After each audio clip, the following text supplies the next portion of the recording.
Hi guys, it's me Shalab and welcome back to my YouTube channel. Today is another day, another video, and another vlog. At kung di ka pa nakakapag-subscribe sa aking YouTube channel, please click the subscribe button and click the bell button para ma-notify kayo sa mga bago updates ng mga videos ko. So for today's video, nalit nga naman ako sa Zumba and picture na lang din yung aking nakunan sa kanila. And yun. So this time, tapos na po yung Zumba and sabi ko kay tita is kunan ako ng video and gusto ko mag-bending and split. So as you can see yun. And after that, nagpicture-picture na lang din kami for remembrance for this day kasi malaya kami magsuot ng kahit anong kulay at kahit anong gusto namin this time. So that time, napag-decide namin ni tita na mag-jogging and dadaan muna kami dun sa kanyang suke para singilin. And after nun is magjo-jogging na nga kami at kikitain namin si Ate Elsa sa BGC.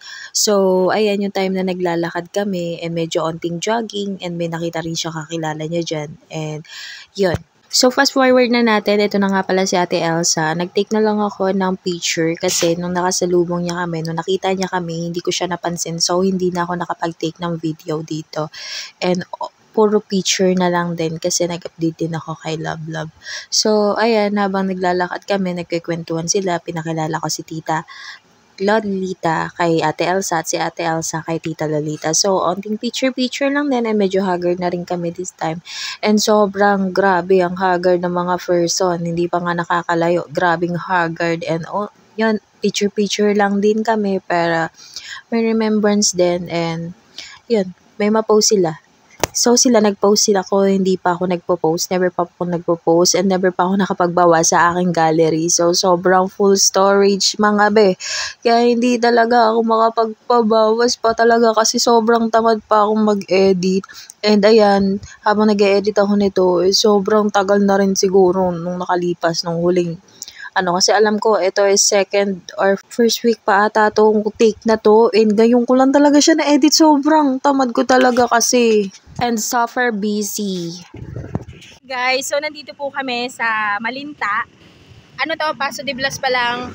So, ito po yung sinasabi naming jogging na nagiging walking ang ending. Ayun yung kasama namin na isa. Nandoon, anong kulay yun?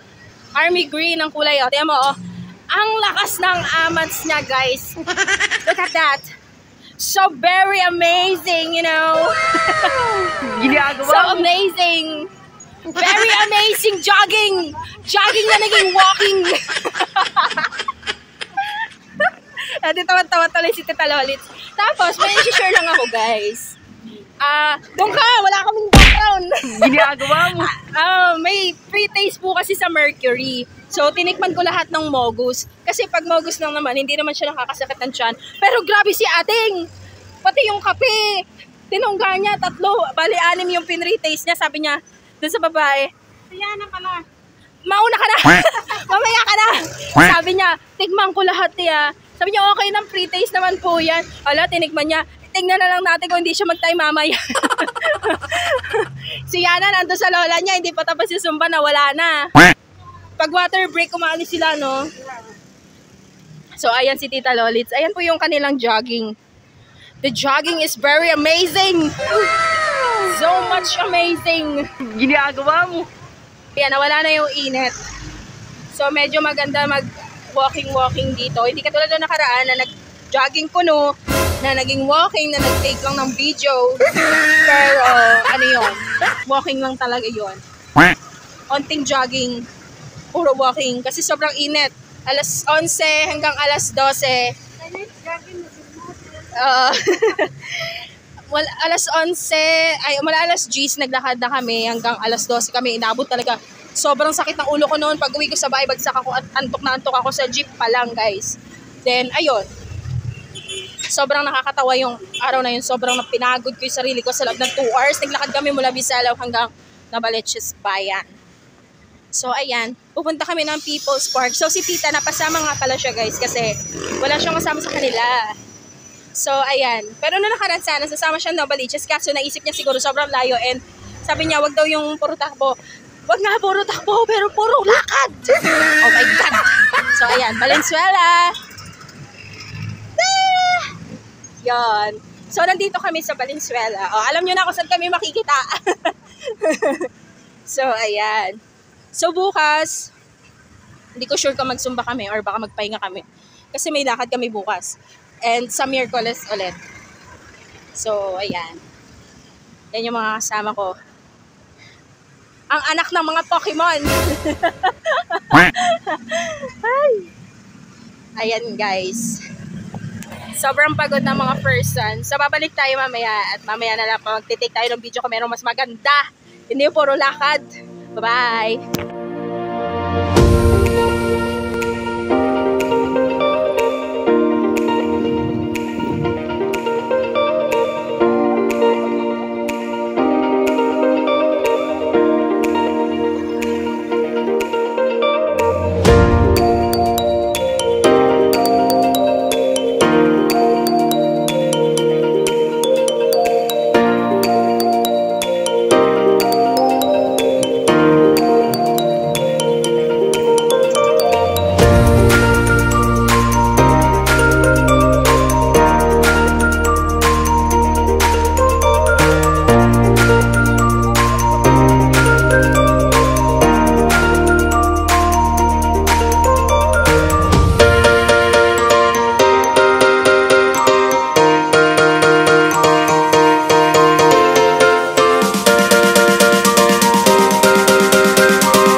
Hi guys! So, nandito nga pala tayo sa People's Park, Valenzuela, kung saan ang pinagmamalaki ng Valenzuela, isa sa pinakamagandang pasyalan dito sa Valenzuela City. So, ayan, sobrang favorite place namin to pagtambayan. Also noon, nung mga nag-aaral pa, and syempre, nung hanggang makagraduate. And also ngayon, 2025. So, nandito tayo sa People's Park. And, ayan, sobrang ganda. Meron pa silang pa-decor ng Valentine's that day. And, ayan, sobrang ganda pa rin. Walang kupas. And, ayan, sobrang ganda talaga. And, gustong-gusto ko talaga yung mga fountain. And, ayan. So, ito pala si Tita Lolitz and Ate Elsa. Sobrang napagod din sila. And, yun, ipapahinga. Nanonood sila ng mga cha-cha dance ng mga estudyante. Marami rin po kasi nagpa-practice dito ng mga sayaw-sayaw. And ayan, sobrang gandang-ganda talaga ako dyan sa mga puno na yan. Sobrang tontawa talaga ako dyan. Ayan yung lagi kong tinitingnan dito. And also, nag-picture-picture lang kami. Sabi ko kasi malapit na rin kaming umuwi niyan. And ayun, onting picture-picture lang din. So, talagang bonding namin ni Tita Lolitz yung picture-picture, and also si Ate Elsa na rin dahil sinama namin dito sa Val. And actually si Ate Elsa talaga yung nag-aya dito, but parang mas kami yung nag-enjoy ni Tita Lolitz, and sobrang sanay na rin kasi namin. And sabi ni Ate Elsa is take ko daw siya ng duyan-duyan. So tagi-isa kami niyan, meron kami mga take-take. So eto, hindi ko alam na naka-play na pala to, and yan, edi niloko-loko ko yung camera. So, ayan, play lang kami. Lahat kami merong mga take ng ganyan.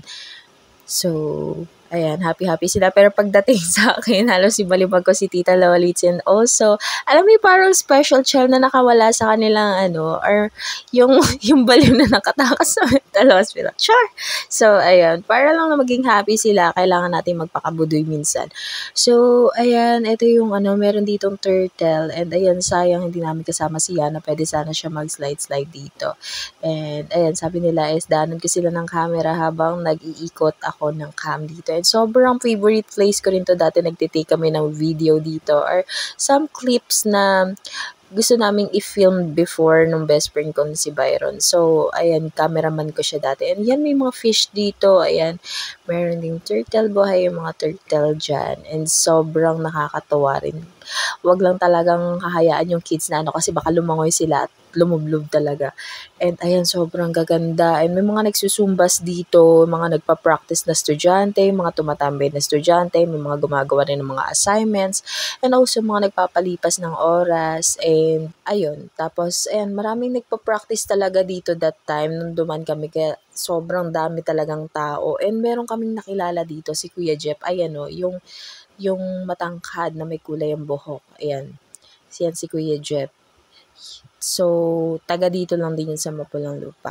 And after nun, kumain kami saglit. Hindi na ako nakapag-take kasi sobrang gutom na. And sumakay na rin kami ng jeep para makapagpahinga na. And, ayun. Thanks for watching. See you on my next vlog. Bye! Look at your girl, ang ganda-ganda mo. The way you smile makes me high, parang iba na to. Sa my life.